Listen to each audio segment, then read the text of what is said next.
Tu es dans la prairie et tu vois une fourmi. Tu es dans la prairie et tu vois une fourmi qui grimpe sur un brin d'herbe. Elle grimpe et elle grimpe. Si elle tombe, elle remonte sur le brin d'herbe et grimpe encore, grimpe encore. Elle tombe, puis elle grimpe et elle grimpe jusqu'à atteindre le sommet du brin d'herbe. Et vous pourriez vous demander, mais pourquoi donc la fourmi fait-elle cela? Quel avantage la fourmi en retire-t-elle? Cherche-t-elle de la nourriture? Cherche-t-elle un partenaire? Est-elle perdue? Essaie-t-elle de rentrer chez elle? Mauvaise réponse. En fait, la fourmi n'en tire absolument aucun bénéfice. Eh bien, alors, est-ce que c'est juste un coup de chance?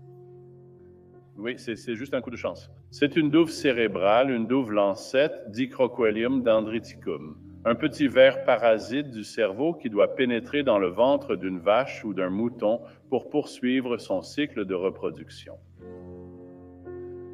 Qu'est-ce que ça fait? Ça prend le contrôle d'une fourmi de passage, grimpe dans le cerveau de la fourmi et la dirige comme un véhicule tout-terrain jusqu'au sommet d'un brin d'herbe, à un endroit où elle a plus de chances d'être mangée par une vache ou un mouton. Manipulation de l'hôte par les parasites. En voici un autre assez fascinant, d'ailleurs très similaire. Toxoplasma gondii est un parasite qui infecte les souris. Et pour poursuivre son cycle de vie, afin de se reproduire, il doit pénétrer dans le ventre d'un chat. Eh bien, que feriez-vous si vous étiez dans une souris et que vous vouliez entrer dans un chat? Vous transformeriez la souris en super souris, vous la rendriez audacieuse, intrépide, pour qu'elle sorte à découvert. C'est ce que font les souris lorsqu'elles sont infestées par Toxoplasma gondii. De cette façon, elles ont plus de chances d'être mangées par un chat. Dans ces cas-là, nous avons un pirate, le parasite qui infecte le cerveau et induit un comportement suicidaire au profit d'une cause autre que sa propre aptitude génétique.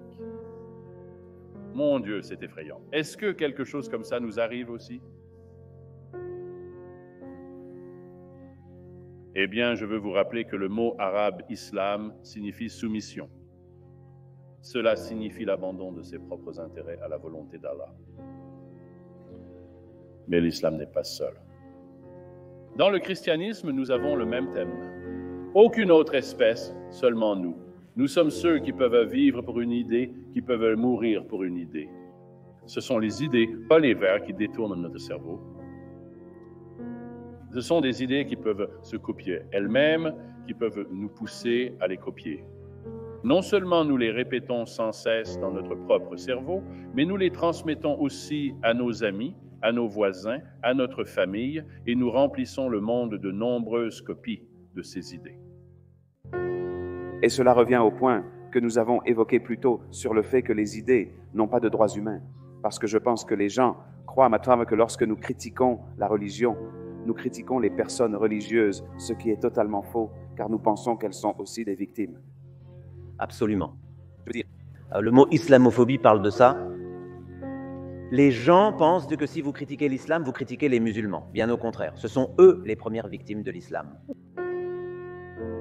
Je pense qu'on peut en apprendre énormément sur une personne, une institution ou une société, selon qu'elle croit que nous, l'espèce ou nous-mêmes, en tant qu'individus, sommes présents ici à cause des lois de la biologie, en particulier les lois de l'évolution par mutation aléatoire et sélection naturelle, ou bien parce que nous sommes ici selon un plan divin. Beaucoup de choses n'en dépendre. Que vous adhériez ou non à l'une ou l'autre de ces conceptions du monde ou visions du monde.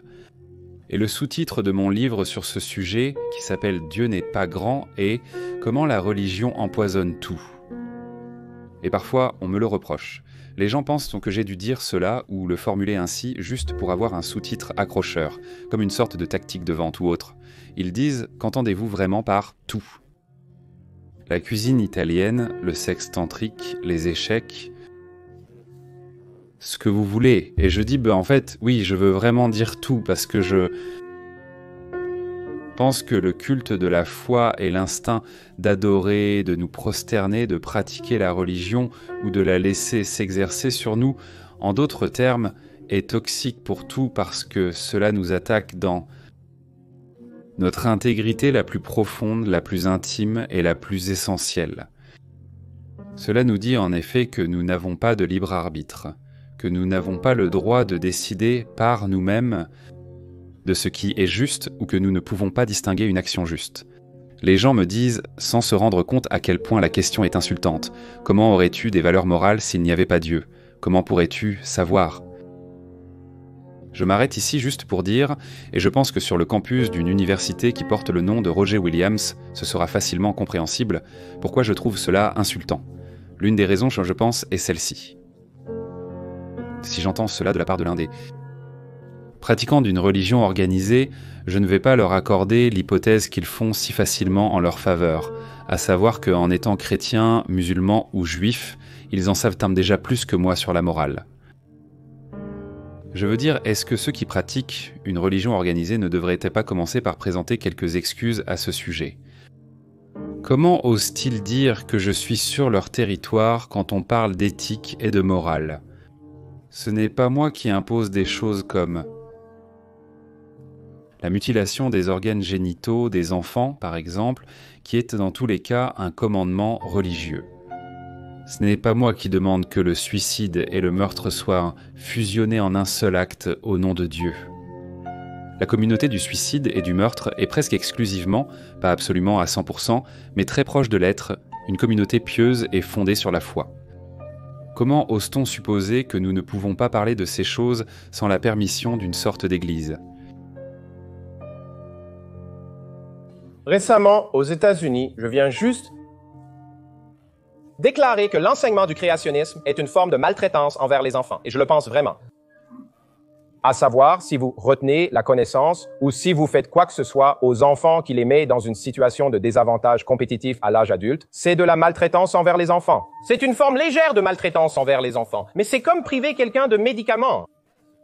Priver les enfants de connaissances qui, plus tard, les rendra moins compétitifs parce que l'évolution est la base de la biologie moderne et enseigner des choses qui sont fondamentalement des mensonges, même si c'est avec de bonnes intentions, c'est de la maltraitance envers les enfants. Je veux dire, ce n'est pas que les gens font ça par méchanceté, mais ils font du mal à leurs enfants. Surtout, bien sûr, en leur disant qu'ils vont aller en enfer. C'est clairement de la maltraitance envers les enfants. C'est inapproprié et les enseignants ne devraient absolument pas faire cela. En fait, s'ils le font, ils devraient être renvoyés, à mon avis, parce que le but de l'éducation, comme je l'ai souvent dit, n'est pas de valider l'ignorance, mais de la dépasser. Posez-vous la question avec bon sens. Si vous étiez un être divin, disons que vous aviez une colonie de fourmis que vous aviez créée chez vous. Seriez-vous offensé si ces fourmis ne vous rendaient pas hommage 5 fois par jour? Et si elles ne le faisaient pas, si elles ne vous admiraient pas ou ne reconnaissaient pas votre existence, les détruiriez-vous? Non, je veux dire, cela semble tellement mesquin. Alors pourquoi devrions-nous croire en un Dieu haineux, sans miséricorde, mesquin, sadomasochiste, homophobe et sexiste? C'est tout simplement irrationnel. Ce n'est pas raisonnable. Il n'y a rien. Et le fait est que, et je ne veux pas cibler l'islam ici, et je sais que je vais offenser certaines personnes, mais c'est pareil pour le Dieu de Moïse. Si vous croyez vraiment que les Écritures sont littéralement vraies, la morale dans ce livre est répréhensible.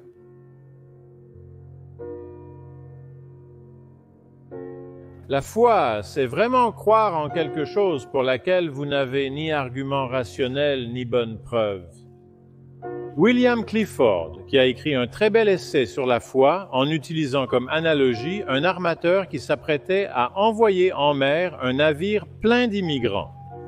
Cet armateur que Clifford imagine n'est pas certain que son navire soit suffisamment en état pour faire le long voyage et amener les immigrants vers la nouvelle terre.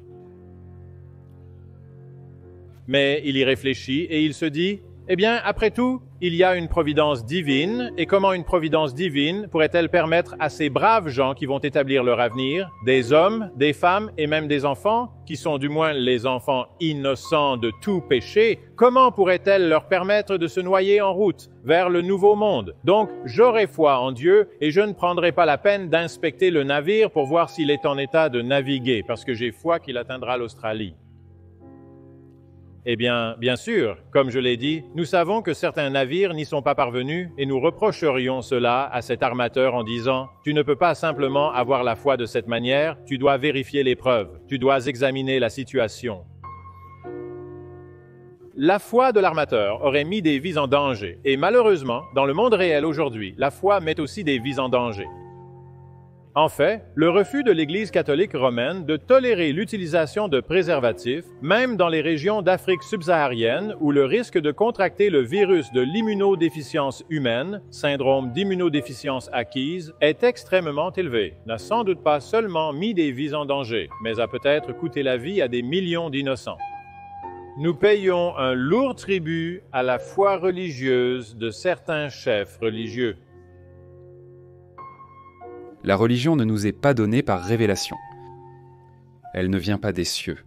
Elle ne vient pas de l'au-delà. Elle ne vient pas du divin. Elle est fabriquée par l'homme et cela se voit. Cela montre très bien que la religion est créée, inventée, imposée par une espèce à un demi-chromosome du chimpanzé. Ça se voit, n'est-ce pas ?